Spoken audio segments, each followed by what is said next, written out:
sure that you are tucked in tightly and comfortably in bed. And most certainly, please make sure that your lights are off.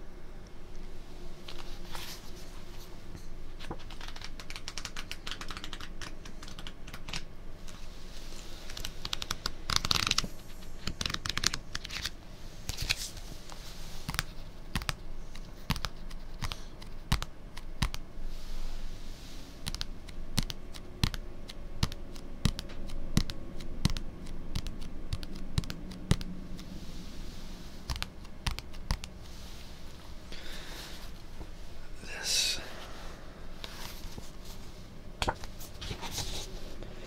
book here, as you may know, or not, is full of scary stories. Stories that I will be putting you to sleep with, or keeping you up all night with. They, if you haven't heard, just released a trailer for a movie based on this particular series.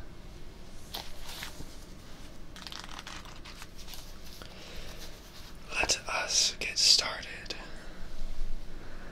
and read a story. Please, you are welcome to close your eyes and drift off as I read these words aloud to you.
Hopefully, these sounds also help put you into a wonderful sleep.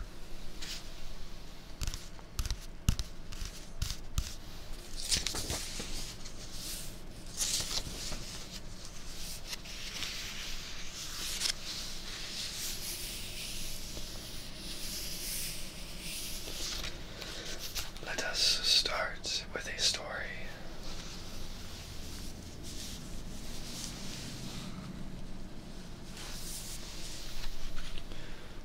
called The Drum. The drum. The drum. The drum. The drum. The drum. The drum.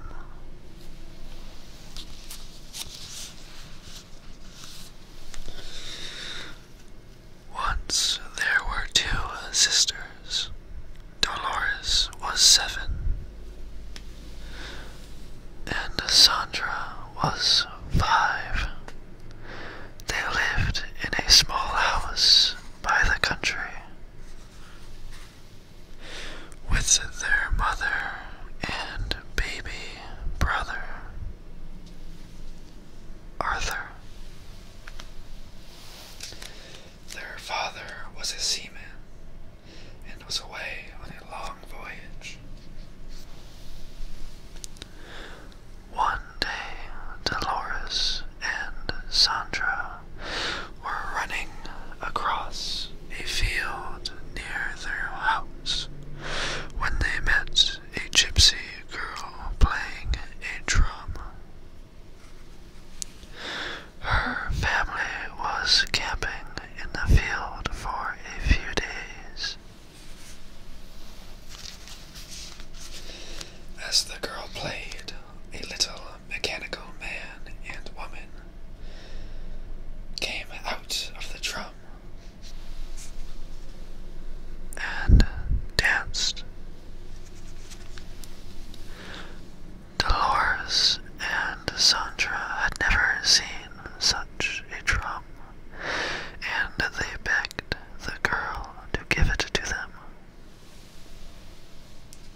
laughed. "I will give it to you," she said, "but only if you are really bad. Come back tomorrow and tell me how bad you were, and I will see." As soon as the two sisters got home, they started shouting, which was against the rules in their house. Then they wrote all over the walls with their crayons. At supper, they spilled their food, and when it was time for bed, they wouldn't go. They did everything they could to think of to upset their mother. They were really bad. Early the next morning, they hurried off.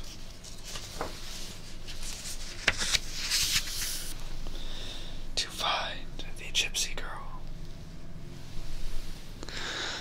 "We were really bad yesterday," they told her, "so please give us the drum." But when they told her what they had done, the gypsy girl laughed.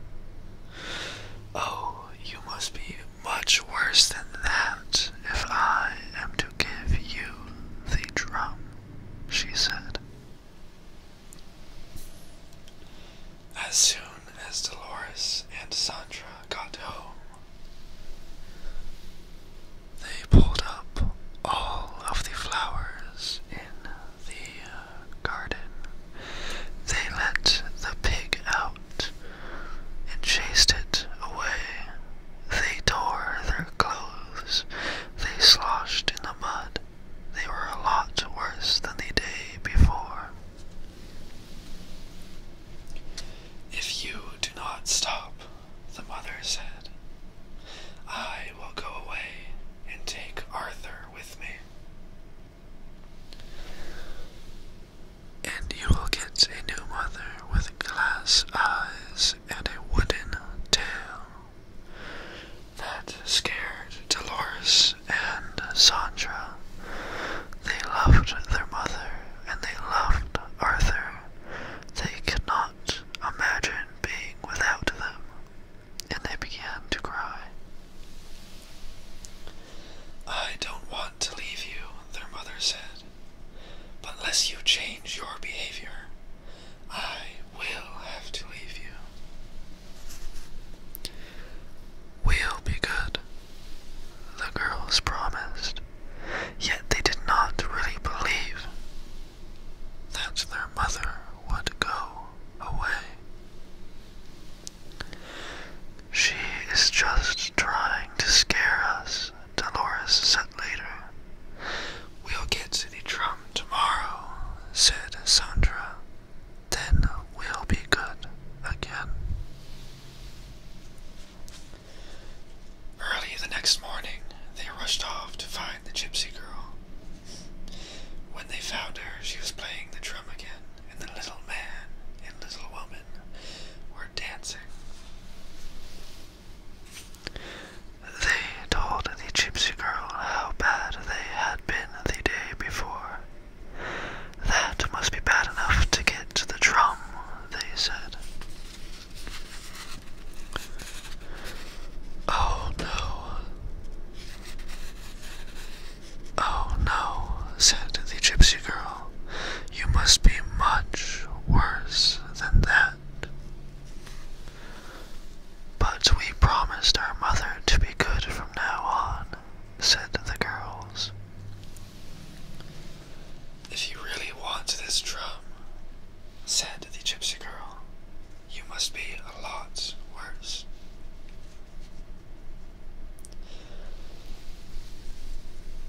"It's only for one more day," Dolores told Sandra. "Then we will have the drum." "I hope you are right," Sandra said. As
shared a room at the nursing home.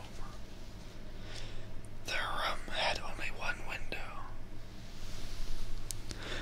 but for them it was the only link to the real world. Ted Conklin, who had been there the longest, had the bed next to the window. When Ted died, the man in the next bed, George Best, took his place. And the third man, Richard Green, took George's bed. Despite his illness, George was a cheerful man who spent his days describing the sights he could see from his bed. Pretty girls, a policeman on horseback, a traffic jam, a pizza parlor, a fire station, and other scenes of life outside. Richard loved to listen to George. But the more George talked about life outside, the more Richard wanted to see it for himself. Yet he knew that only when George died would he have this chance. He wanted to look out that window so badly that one day he decided to kill George. He's going to die soon anyway, he told himself. What difference would it make? George had a bad heart. If he had an attack during the night and a nurse could not get to him right away, he had pills he could take. He kept them in a bottle on top of the cabinet between his bed and Richard's. All Richard had to do was knock the bottle to the floor where George could not reach it. A few nights later, George died, just as Richard had planned he would.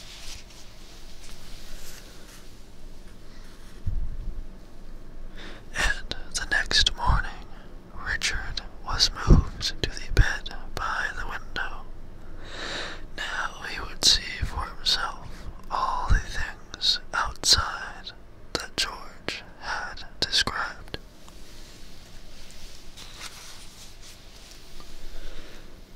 After the nurses had left, Richard turned to the window and looked out. But all that he could see was a blank brick wall.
asked Todd one day.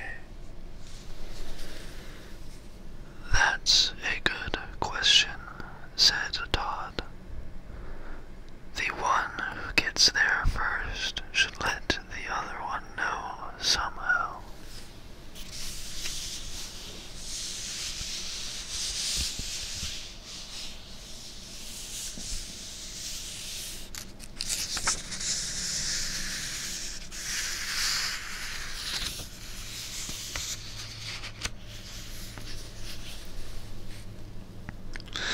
As it turned out, Todd got to heaven first,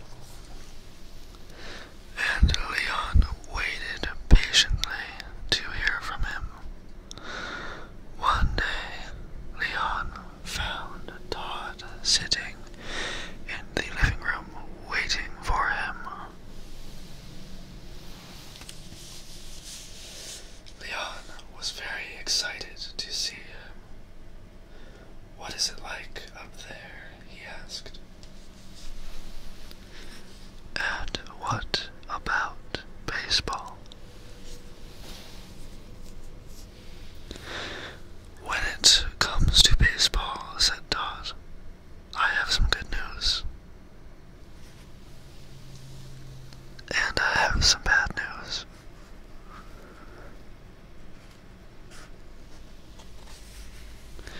The good news is that we do play baseball in heaven. We have fine teams. I play second base on my team, just like I used to in the old days. That's the good news. "What's the bad news?" asked Leon. "The bad news," said Todd, "is that you are scheduled to pitch tomorrow."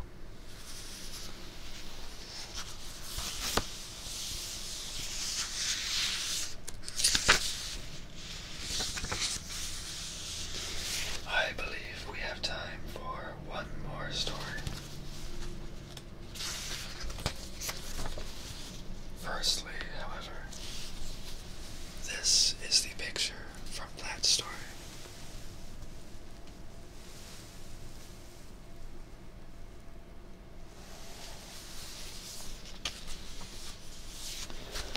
This next story, a popular one, is called Cemetery Soup. Let us begin.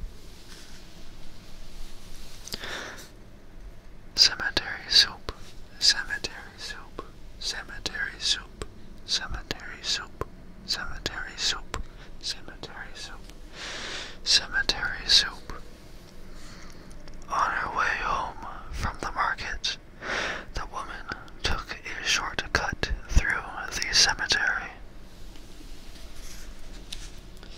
There, sticking up out of the ground, she saw a big bone. She picked it up and looked it over carefully. "This will make a very good soup bone," she said. "I think I'll take it home.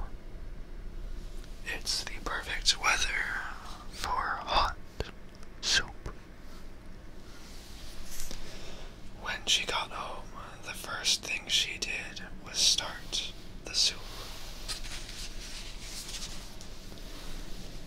Into the big soup pot went water, carrots, green beans, corn, barley, onions, potatoes, a snitch of beef, some salt, and pepper.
once more. It was beginning to sound angry. "Give me back my bone." The woman kept on reading the paper. "Some people are too impatient," she muttered. Once more the voice spoke. Now it sounded very angry, and it was so loud that the whole house shook. "I want my bone back."